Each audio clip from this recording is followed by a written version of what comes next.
Ladies and gentlemen, if you'll please stand for the arrival of the official party.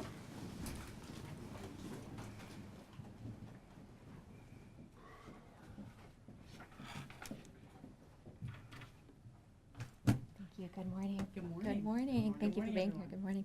Okay. Thank you. You may please be seated. Thank you. Good morning, ladies and gentlemen, and thank you for joining us today for the 2018 Department of Defense and Department of Veterans Affairs Suicide Prevention Month ceremony. If you would kindly turn off your cell phones or place them in silent. Personal photography is prohibited while on the Pentagon reservation. However, we do have a professional photographer here today, and those photos will be available to everyone shortly after the ceremony. So with that in mind, if you could please remove your badges as well. Thank you. Now, ladies and gentlemen, if you would please stand for the singing of the national anthem by Staff Sergeant Christopher Redding, and remain standing for the invocation by Lieutenant Commander K. Madison Carter. Thank you.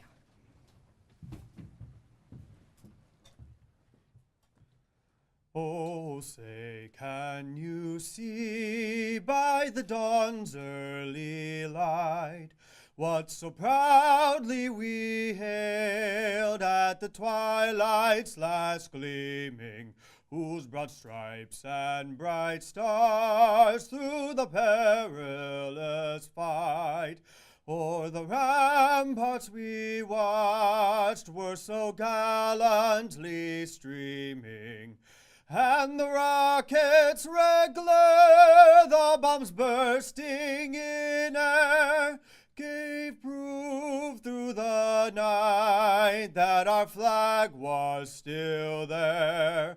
Oh, say, does that star-spangled banner yet wave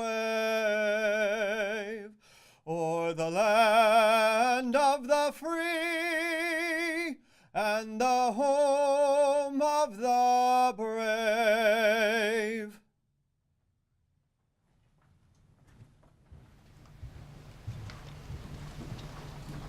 Shall we pray? Most gracious and amazing God, we pause right now to invite your presence into this place. Lord, we desperately need for you to reach down and touch each of us, to encourage us, to remind us that we are strong, that we are ready, and that we're essential. For a number of us in here, Lord, that have been impacted by suicide, we feel like there's a piece of us that's missing. But we, your collective people, stand here bold and ready and determined to say that it stops right now. We, your collective people, are determined to work together to make sure that we can make this a suicide-safer community. More importantly, that we can be there to encourage those individuals that they matter to the team, they matter to the unit, they matter to the family, they matter to the country. But Lord, we thank you because you reminded us all that we matter to you. And while everything that you do doesn't make sense to us, while there's sometimes we have questions, while there's sometimes that we are confused, we know that you're not the author of confusion, but the author and finisher of our faith. Keep our faith strong. And remind us, Lord, to be there for someone, as you have been there so many times for us. As you were there for every single tear that fell, as you were there for every single question, as you were there for every single time we wondered. But most importantly, you were always there. And encourage us to be there for the sailor, for the Marine, for the airman, for the guardian, for the civilian, for the person that we love most who has questions. And Lord, as we begin to continue to move forward, to challenge all of us to do more and to be strong, we pray that you would be with us today and to remind us that you're always with us because you're an incredible God that deserves incredible praise. It's in your name we give you thanks and praise. Amen. Amen. Thank you. Please be seated. Thank you. Okay. Thank you, Staff Sergeant Redding. Thank you, Lieutenant Commander K. Madison Carter. I would now like to introduce to you Ms. Stephanie A. Barna, performing the duties of the Undersecretary of Defense for Personnel and Readiness.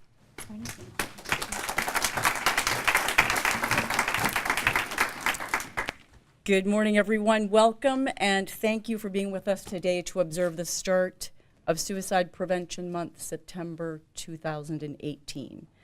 I am honored by the opportunity to speak with you today, and I would like to acknowledge my DoD co-host, Dr. Elise Van Winkle, the Executive Director of our Office of Force Resiliency. Elise, thank you for being here. As well, I would like to welcome to the Pentagon, welcome back in some cases, two of our compatriots in this fight, Dr. Carolyn Clancy, the Deputy Undersecretary for Health of the Department of Veterans Affairs, and Dr. Keita Franklin, a long-held and very valued DoD alum who now serves as VA's National Director of Suicide Prevention. So Dr. Clancy and Keita, welcome. Also a warm welcome to Vice Admiral Jerome Adams, the Surgeon General of the United States. Thank you so much for being here on this day. And finally, a welcome to each of you, to all of you, to our many friends and colleagues from across the Department of Defense and our partner federal agencies, our stalwart military and veteran service organizations, and members of the private sector. Together, we share a deep and abiding care for and commitment to the well-being of our service members, veterans, families, civilians, and survivors. A day like today is by definition a somber day. And an event like this event is by definition a somber event. Would that there were no need for Suicide Prevention Month or a particular day to mark its start. But on a day like today, at an event like this, it seems only fitting to assess where we have been in our campaign to eradicate suicide, where we find ourselves today, this day, September 6th, 2018, and finally to ask ourselves, where do we go from here? Where have we been? I remember a time, and I'll bet you do too, not so long ago, a time when the word suicide wasn't even spoken aloud in polite company, when an accidental overdose or a firearm mishap was the rhetoric employed by a grieving family in an effort to quiet the rumors, the whispers, the speculation about how their loved one had died so unexpectedly. When suicide was something that seemed to happen at random, there was no sense that we could identify those at risk, prevent suicide from occurring, or build things like protective factors or resiliency. It just happened. But it always seemed to happen to people from troubled families, to the poor, to criminals, to people who were mentally ill and hidden away in an institution. I remember a time when it was not okay not to be okay. You just sucked it up and you drove on. To ask for help was a sign of weakness. Just buck up, be a man, do your job, push that sadness, anger, fear, and loneliness a little further down and out of the way where no one else can see it. I remember a time when I was stationed on a large installation in the Northeast when no one used the front door of a behavioral health clinic. So great was the stigma associated with seeking help. Thankfully, we're in a very different place today. Here in the Department of Defense, all of you have done so much to make those dark days a vestige of ancient history. We stand in the Pentagon's Hall of Heroes. We talk openly about the tragedy that is every one of our suicides. We know that sadness, anger, fear, loneliness can touch each and every one of us, and that suicide risk is no respecter of intellect or education, of people with good jobs from good families. In part, we now know that suicide risk can be mitigated, particularly with early identification, and so we've incorporated first-line surveillance in routine engagements with our gatekeepers. On a recent trip to the emergency room for strep throat, the intake nurse first asked me if I had any allergies to medications, and then if I had ever considered harming myself. It was a matter of routine. In a deliberate campaign to reduce the stigma associated with help-seeking behaviors, we have seen general and flag officers speak openly about their personal struggles with PTS and of the essential role that behavioral and mental health care played in their reclaiming their wellness. In 2011, we saw the landmark establishment of the Defense Suicide Prevention Office, an organization of extraordinarily smart, energetic, and committed people who also happened to have a budget and whose mission it was to provide advocacy, program oversight, and policy for DoD suicide prevention, intervention, and post-vention efforts.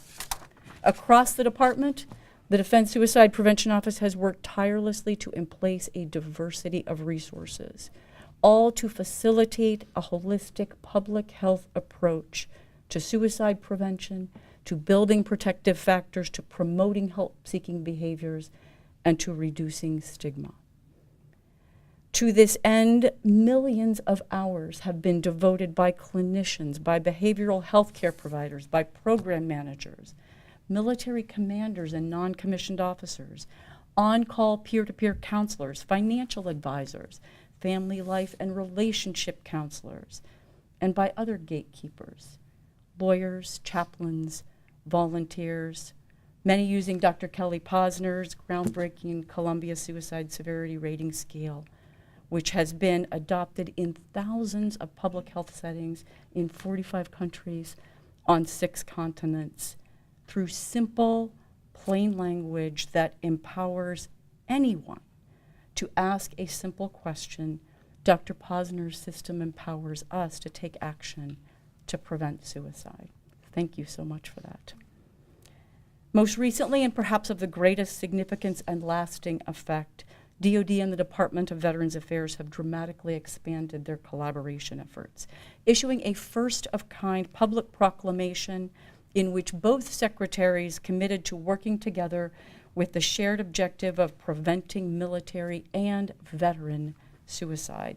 Subsequently, the Department of Defense, the Department of Veterans Affairs, the Department of Homeland Security inked a joint action plan that establishes seamless access to mental health care and suicide prevention resources for transitioning service members, with a focus on that particularly crucial first year following discharge, separation, or retirement from the military. Yes, we are in a very different place today. But where do we go from here? And so this is where it gets a little tough. I have considered ways to try to sugarcoat this for you, and I've really come to the conclusion that if I'm going to speak honestly with you, I can't do that. Because notwithstanding all of your incredible initiatives, your programs, your investments, your sheer hard work, through it all, the combined rate of service member suicides has remained technically unchanged since 2011. Now, some may assert that this relatively steady state of military suicides over time is actually an indication of program success. Perhaps there is some logic in that. I know that it could be much, much worse. In the civilian context, suicide rates have increased again and again and again over time. But I ask you, should we be grateful for or satisfied with a military rate that remains technically unchanged? I'm not an expert in suicide prevention. I'm not a psychiatrist. I'm not a social worker. I'm not a researcher. I'm not a statistician. I am an ordinary government employee, just like you, who feels incredibly privileged to be part of a mission in which I get to work with and for the soldiers, sailors, airmen, Marines, and Coast Guard men who have taken an oath, who voluntarily took an oath to defend our nation, our way of life, and if necessary, to defend me.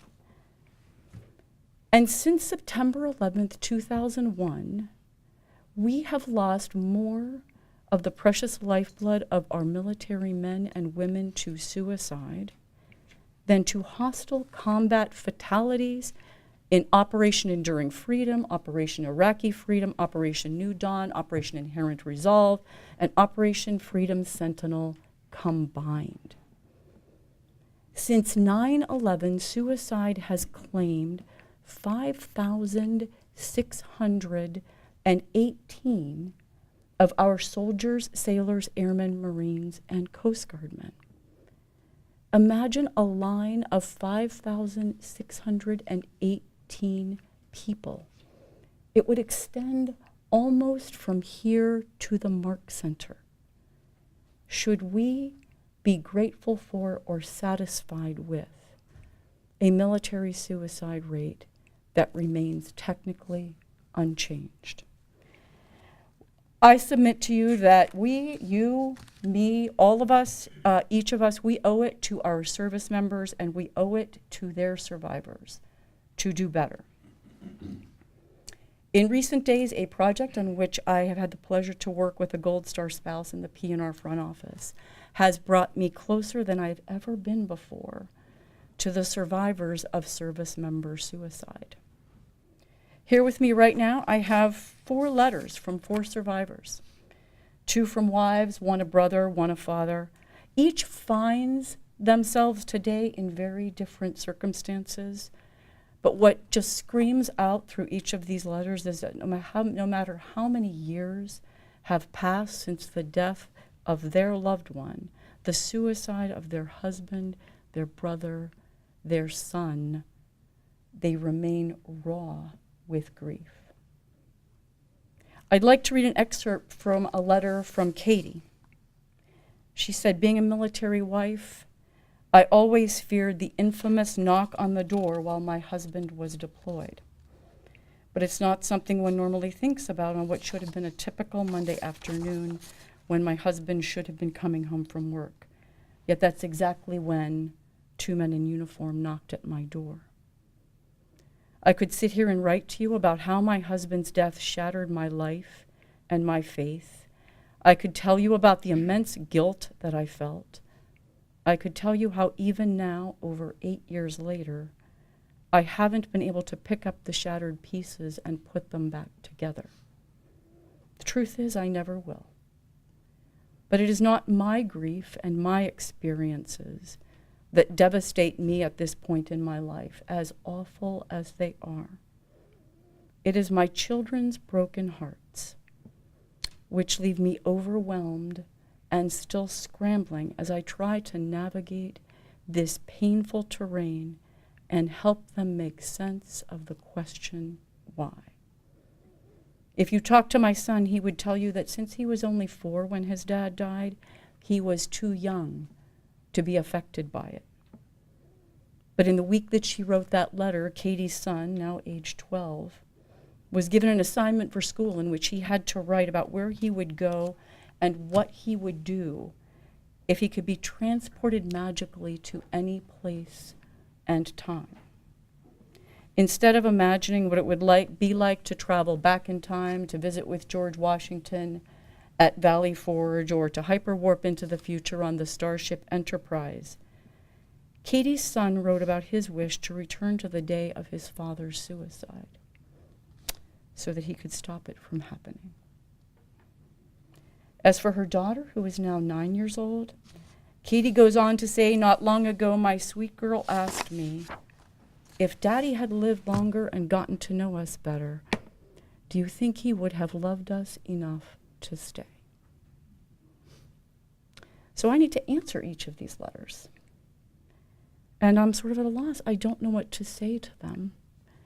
I feel like I'm supposed to be offering some sense of hope, some sense of meaning in their loss, some sense that the ones that they loved died for a reason and that we've made it better since then. But as things stand, it's not clear to me that I can do that. So where must we go from here?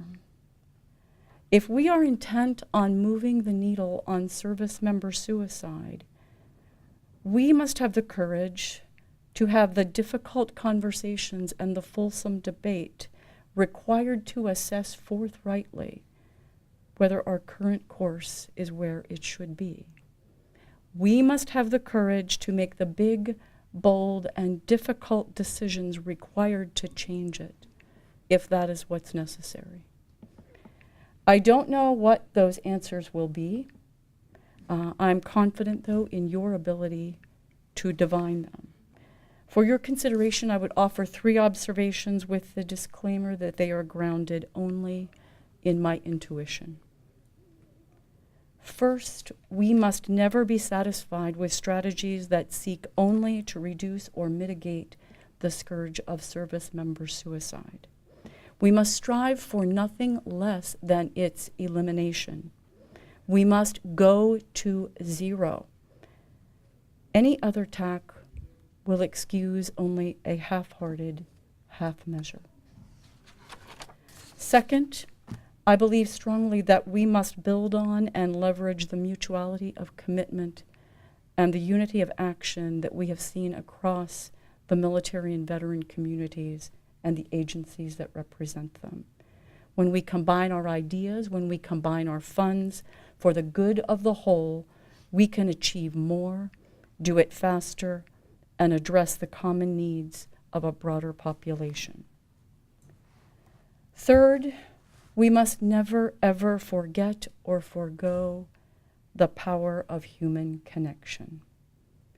To this end, I have to say that the joint DoD-VA campaign theme of Be There really resonates with me.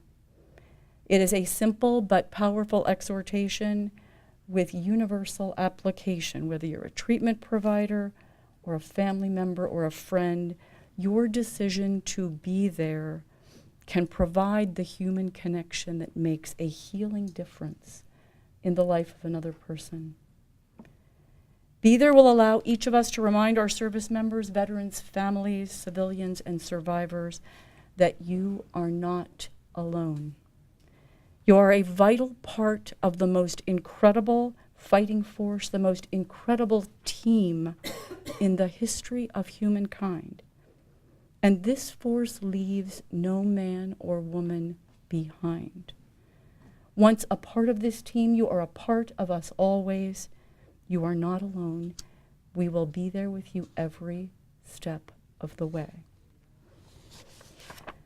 Be There allows us to emphasize that any time is a good time to seek help.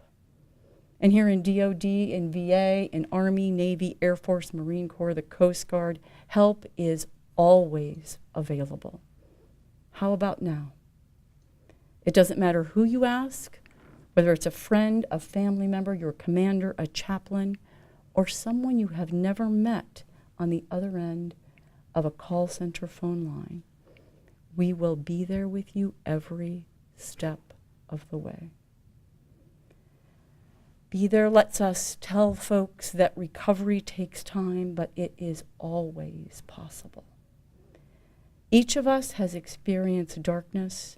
None of us is immune to feelings of grief, sadness, hopelessness, or vulnerability.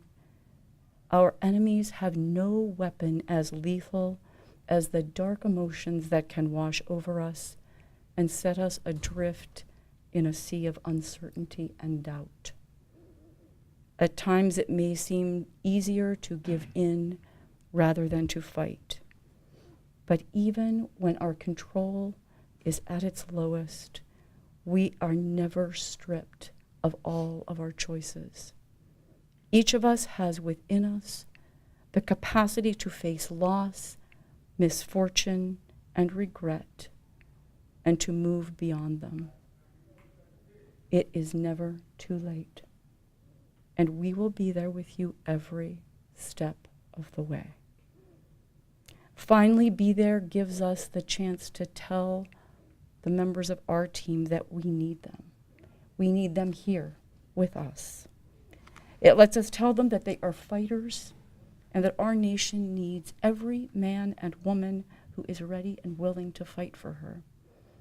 One has only to read Secretary Mattis's National Defense Strategy to know that we are beset by enemies, enemies who would destroy our nation, the integrity of our people, and each of us, our way of life. You answered the call to fight for our nation. You were true and strong when many others turned away because they would not or could not fight. You persevered through boot camp, through training, and through deployments, and each day you got up, you showed up, and you did what had to be done. Our nation and our people are depending on you. You are not a coward. You do not run in the face of adversity. You stand and fight. We need you. We need your fight, your discipline, your strength, and your commitment Do not deprive us of all that you yet will accomplish in your time with us. You are an inspiration to those who have none. You fight for those who cannot fight for themselves. You are the front line. We depend on you, and we cannot bear to lose you. We need you to be there with us every step of the way. So that is all I have to say. Thank you so much for being here today, and thank you for listening to me. I ask you to be there, stay in the fight, and let's go for 0.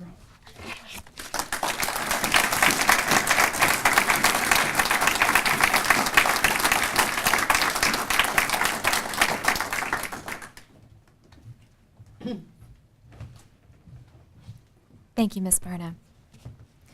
I would now like to introduce to you Dr. Carolyn Clancy, Deputy Undersecretary for Discovery, Education, and Affiliate Networks, Veterans Health Administration, the Department of Veterans Affairs. Dr. Clancy.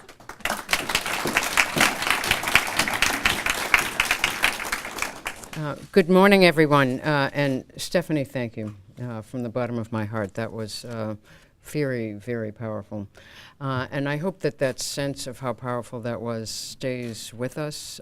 Today is a kickoff day. It's hugely important. The month is important, but it has to become part of the fabric. As I'm here today, I'm reflecting on a close family friend who came home on leave, a Marine colonel, from being deployed and died of suicide. And what I know, and I think you are seeing in your letters, is how long that pain and the question why keep going. And there are many family members, as I know from my own immediate family, because that was how my mother died as well, who are too embarrassed to actually say how they died. My sister told me it would be easier if she had cancer, and I thought, oh my God. But I know why she thought that, right? Because that stigma, that fear, that shadow that there's something wrong here and it might have affected me too, is very, very powerful. So be there is something that we're emphasizing as well, but it's also being there for those who survived and have to put their lives back together again. So I really, really want to thank Stephanie Barna and the entire team here at DoD for hosting this event. And I want to thank Catherine Warwick, who I think could organize any event, Dr. Keita Franklin and Dr. Elise Van Winkle and their teams at DoD and VA for planning this event and inviting me to join today. I also want to acknowledge the Surgeon General and Dr. Posner. I mean, you are a rock star over at VA. That's all I'm going to say. So it is truly an honor that you're here. We all know too well that the costs of defending our nation's freedom can be high. We also know that those who volunteer to defend that freedom are strong and dedicated individuals who have much to offer the civilian world.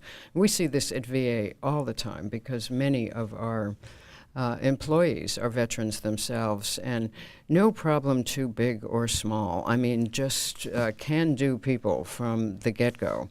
But it's also a potent reminder of how much the people we've lost had yet to give as part of their new mission, as part of continuing their mission in defense in this country, and so forth.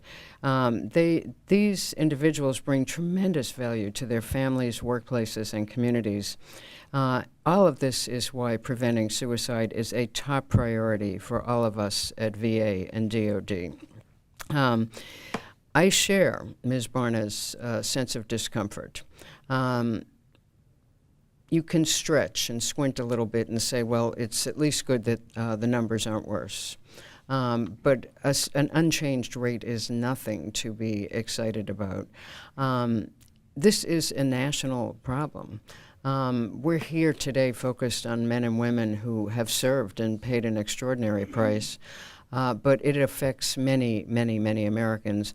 And we're just getting to a point where we can even say the word out loud. We as a nation need to do much more to ensure that our service members and veterans are living the healthy, productive, and full lives that they deserve. Ending the tragedy of suicide among our service members and veterans requires bold action. Very much like the Department of Defense, VA is taking a public health approach to suicide prevention under the leadership of Secretary Robert Wilkie. I should note that when this partnership was launched, we didn't actually realize just how close the connections would be. But I think that actually makes it even stronger. I want to stress how great an impact this shift in operations is going to have in the way VA addresses suicide risk. We are, the Veterans Health Administration, the largest integrated health system in the nation. There are also many veterans and service members that we have no connection with at all. So as Dr. Adams knows well, because he has occasionally been my tweet partner, of the 20 veterans who suicide each day, 6 have a current regular connection with our health system. 4 of the remaining 14 have had a connection at some point in the past, and 10 get health care elsewhere or have other insurance, but we don't know where they are, which means we can't possibly do it alone. We have to partner with lots and lots of people, all of whom I think feel the same kind of fear and intimidation, reticence about bringing this problem and potential up directly, but that's what being there is all about, to be able to say the words, to get to a place where when you check into the emergency room right after the medicine allergy question, the next question is, have you had any dark thoughts about harming yourself? That's exactly where we need to be. I've had the occasion to hear some of my employees at VA be just that calm about it and not sound like, what is in that briefcase when someone says, well, I recently bought a weapon. But to actually have a very calm conversation with an individual, hugely, hugely important. And of course, we have to continue to provide veterans with high quality service and access to care. But clearly, to prevent suicide, we have to reach way beyond our own walls. We have to have networks of support and communication across the communities in which veterans live, work, and thrive. Now, we know that many former service members, veterans, live in rural communities. About 1 in 3 of the veterans we serve in our system. The obvious points of connections sometimes aren't quite so obvious, but the support is just as clearly needed. So we're very, very happy about our major partnership with the Department of Defense, but also recognize with highly appropriate humility that 2 departments can't solve this by ourselves. That's why we recently published the National Strategy for Preventing Veteran Suicide, which is a roadmap for the nation's collective suicide prevention efforts over the next decade. The national strategy reflects our vision for a coordinated and extensive campaign to reduce veteran suicides nationwide. This campaign involves different sectors working together across a variety of settings to achieve 14 shared suicide prevention goals. You can learn more about this strategy by visiting mentalhealth.va.gov. An important part of the strategy is promoting empowered veterans, families, and communities. This September and all year long, we're encouraging everyone to be there for our service members and veterans. Now, if you think about this, I referred to asking this question as making it routine, like the wallpaper, right? Yes, we want to make it that routine. If you're not feeling a little scared when you're asking that question, you may have missed the plot. It is a little scary to bring up a question that more or less says, have you thought about what was once so unthinkable we never talked about it? But it is hugely important, and that's part of what being there is about. So we're providing tools and resources for learning about the risk factors and warning signs of suicide while understanding what are the protective factors, which I think is hugely important. And we're also helping individuals and organizations start very important conversations about mental health and suicide prevention. It's okay to not be okay. That is so important. Opening that door to thoughtful and respectful conversations can encourage veterans to share their story, Help them feel less alone. Imagine that you have a terrible problem and terrible thoughts, and you're even more terrified to actually say the word out loud, kind of even to yourself. I can't think of a more isolating situation, which would not be one of the protective factors. That would definitely be a risk factor. And so reinforcing a sense of connectedness is a critical factor in protecting against suicide risk. So we're helping many of our partners in this effort, families, providers, anyone who knows a veteran. Remember, 14 of the 20 we have no connection with. So some people are very proud to tell you when you first meet them that they're a veteran. Others do not wear that on their sleeve. So it's hard to know where you're going to encounter these people. So it's very important to be alert. And it's important to signal that conversations about mental health and suicide prevention are really a foundation of respect. You know, when my mother died, I was mildly shocked that a whole lot of people didn't want to talk about it, including, frankly, some of my own family members, because this just felt so horrendous that if we didn't talk about it, that would be okay. Not terribly different from when our close friend, the Marine Colonel, died either, which is not to say people weren't very helpful to the family and so forth, but we never actually talked about the issue. But to my mind, that's actually profoundly disrespectful. And I think a hallmark of this partnership is that we're helping people to realize that that's the issue we need to talk about. We're showing our partners how they can validate a veteran's experience by demonstrating that they understand that a veteran may have encountered situations that are difficult to explain to someone who didn't walk in their shoes. Starting these conversations can be life-changing. And we have to remember that they all have a role in suicide prevention. Reaching out to a veteran going through a tough time can provide much needed support. It can even save a life. Empowering everyone to be there for service member or veteran is just one way that we're working to reduce suicide rates. Earlier in my career, I was blessed with the opportunity to serve in uniform in the public health service.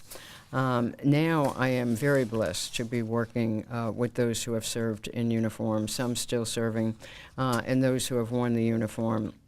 To those who serve and have served in defense of our freedom, you have my enduring gratitude, and I think you have the enduring gratitude of a nation.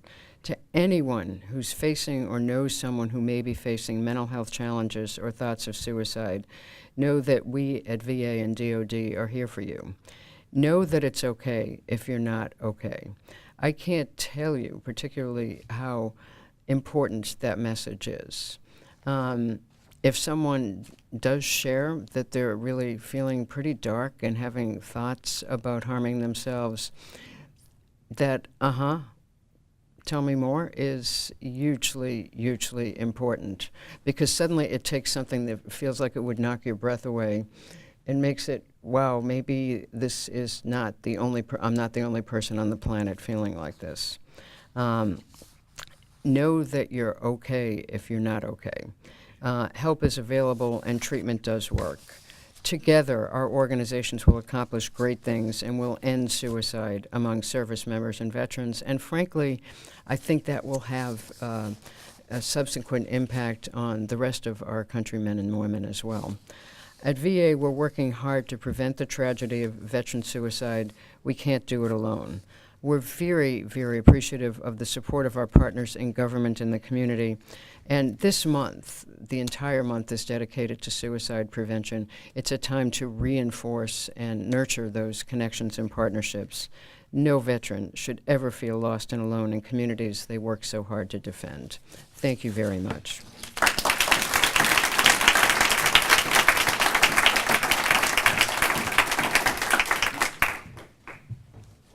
Thank you, Dr. Clancy.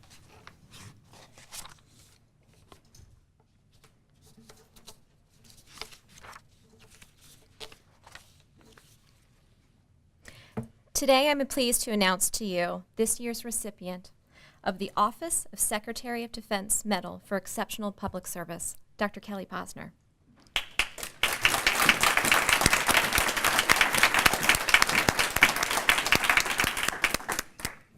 For those who don't know, although I feel like that's a short list, Dr. Posner is founder and director of the Columbia Lighthouse Project. She has distinguished herself through exceptional work with exceptional work with and supporting the Department of Defense. The Columbia Lighthouse Project was formed under the auspices of Columbia University to disseminate the Columbia Suicide Severity Rating Scale. The project aims to save lives worldwide by making the scale's use universal. The project also helps people integrate the CSSRS into a broader suicide prevention program. Dr. Posner was commissioned by the Food and Drug Administration to develop improved methods of suicide risk assessment, and she continues to work on suicide assessment and surveillance with the FDA, the Centers for Disease Control and Prevention, the National Institute of Mental Health, the U.S. Department of Education, military healthcare agencies, and other agencies. Dr. Posner has a doctorate in clinical psychology from Yeshiva University and a bachelor's degree in psychology from Brown University, and we are proud to recognize her with this prestigious award. Ms. Barna and Dr. Posner, if you would please make your way to the stage. Ladies and gentlemen, please stand for the presentation of the award.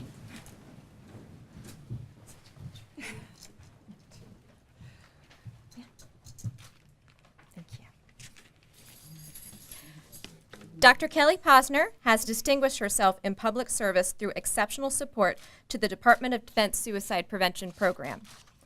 During this period, Dr. Posner dedicated countless man-hours to personally train military service members, family members across multiple communities of practice on the Columbia Suicide Severity Rating Scale, a simple-to-use tool for assessing suicide risk. Her inactions enable attorneys, chaplains, and a host of other community providers to both assess and respond to suicide risk, saving countless lives in the process. A consummate and altruistic expert, Dr. Posner's dedication to the military mission was evident throughout the last 8 years as she tirelessly consulted with all branches of the military and the Department of Defense Suicide Prevention Office, free of charge.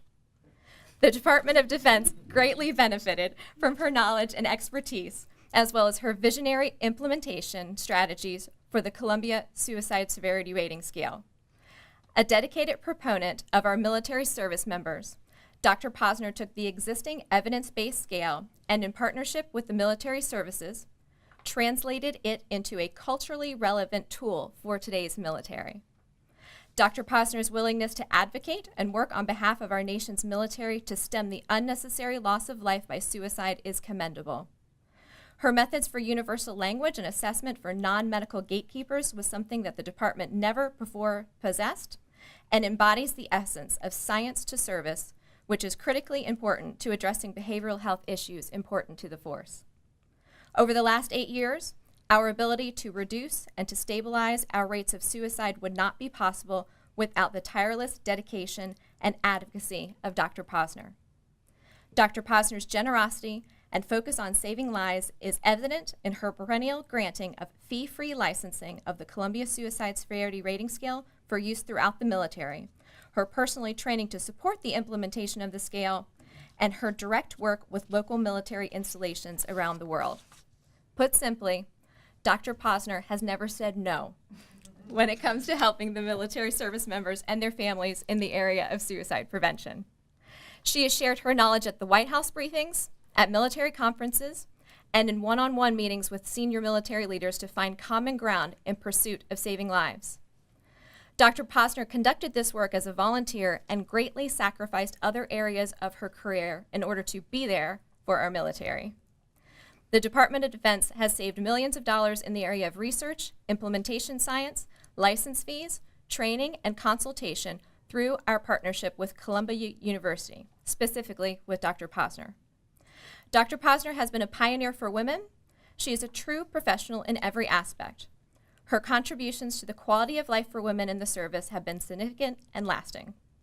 The exceptional accomplishments of Dr. Kelly Posner make her well-deserving of the recognition associated with the award of the Office of the Secretary of Defense Medal for Exceptional Public Service.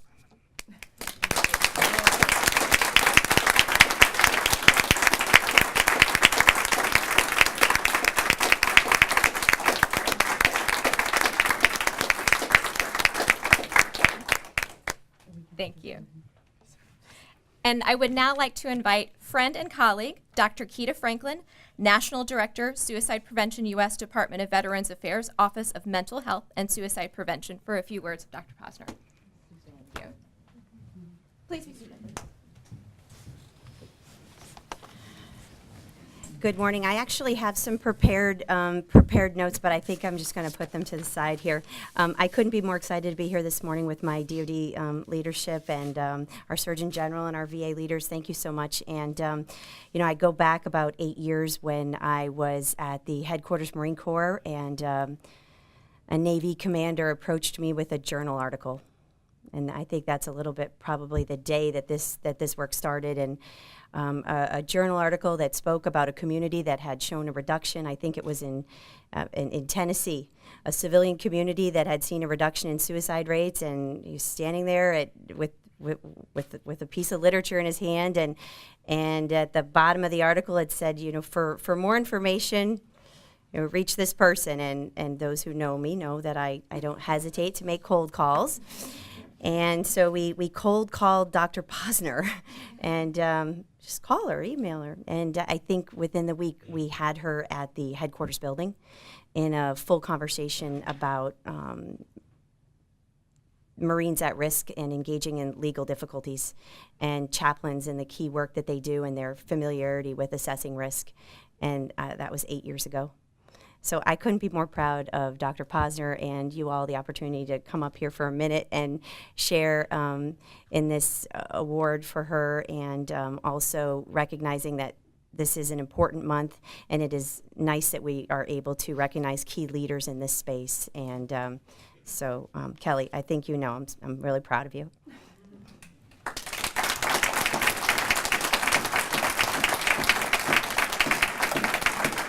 Thank you.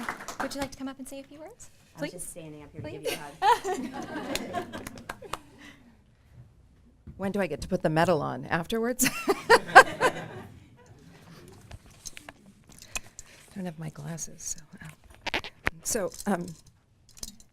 it is truly with the utmost humility that I accept this extraordinary honor, although it seems almost ironic, because the true honor is having been afforded the opportunity to serve the brave men and women who protect our nation each and every day, and their families and their communities, and having the gift of true visionary partners in the VA, the DoD, the amazing partners that lead and serve each and every service that I've had the honor to work with, and in particular, Dr. Keita Franklin. These are partners who refused to accept the status quo, refused to tolerate the tragic and unnecessary loss of even one life, exemplified not only by unwavering and tireless dedication and selfless service to saving the lives of their own, but their work has literally forged an unprecedented path towards a model that can empower every community across the globe. This medal is a symbol of our ability to come together to face one of the oldest and most intractable problems of humanity. Unimaginably, suicide claims more lives than car crashes, more firemen than fire, more police officers than crime, more soldiers than war, shrouded in shame, stigma, silence that has lingered across centuries. But we do not need to feel trapped in this history. We can and are transcending these seemingly impossible limits. We spoke about this, 50% of suicides see their primary care doctor the month before they die. We need to be asking these questions the way we monitor for blood pressure or do vision testing.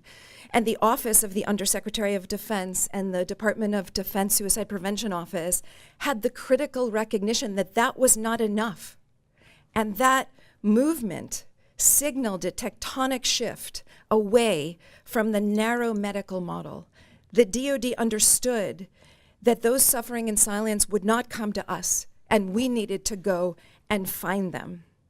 Now, and we knew that being there for each other meant extending beyond only the hands of the doctor or the medical office. And now every airman, every spouse, every lawyer has the words and the tool to ask.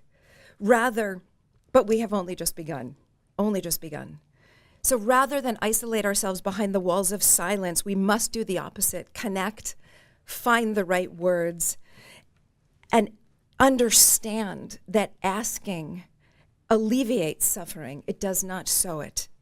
DoD also had the vision to build BHDP, the Behavioral Health Data Portal, normalizing screening, eradicating the stigmatizing walk to the outpost that Ms. Barna spoke about that prevented care.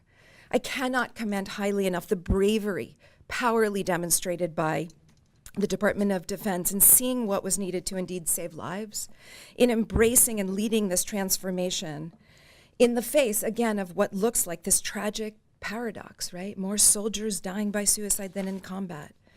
The DoD has chosen to support every serviceman, his or her family, recognizing that we are all in it together, and taking care of each other is what enables us to prevent suicide and cope with any adversity. Beginning to conquer generations of stigma and misunderstanding that have taken far too many lives. This is the history they knew and know we can stop from repeating. A cadet early on in this work said to me, we all need to be singing from the same sheet of music. We have left the silence and cacophony behind us, and now our chorus is unstoppable. You know, at one point in history, learning to wash hands began saving lives. Now just asking and being there for each other gives us permission to connect and build a path of openness and resilience that spans generations and is helping us, that will span generations, and is helping us save lives today. We as a nation must learn from the camaraderie, the sense of cohesion and commitment that our military servicemen and women have for one another. If we as a nation can emulate their willingness to reach out and help one another, imagine how many lives we can save. The years of working with this extraordinary organization is encompassed by immeasurable gratitude, and I look forward to many more years of partnership, saving more lives with strength, with readiness, with hope, hand in hand, being there for each other. Thank you.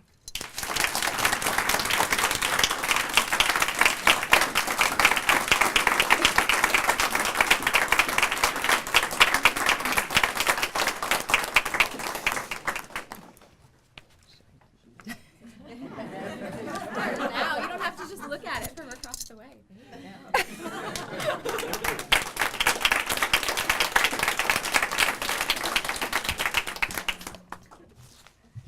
Thank you, Dr. Posner. I would now like to invite Lieutenant Commander Madison Carter for our benediction. Thank you. Shall we pray? Eternal Father, strong to save, we desperately ask for you to continue to make us restless, to go the places others won't go, ask the questions others won't ask, and simply to be there. Father, years ago, it was taboo to come in the front door of the mental health worker's office. It was taboo to ask for help. But Father, we pray right now, your collective people, that we will have the temerity to step forward and ask the tough questions and to be there. Lord, we understand from the words of Dr. Martin Luther King that we are all woven together by a single garment of destiny. So we pray, Lord, that each of us will understand that it's because of the human touch and the human connection that we are all together, and we will be stubborn about our destiny to be there, to let someone know that it's okay not to be okay, to let someone know that our everyday lexicon invites them to have a sense of hope, have a sense of opportunity, have a sense of love, and to remove the sense of fear.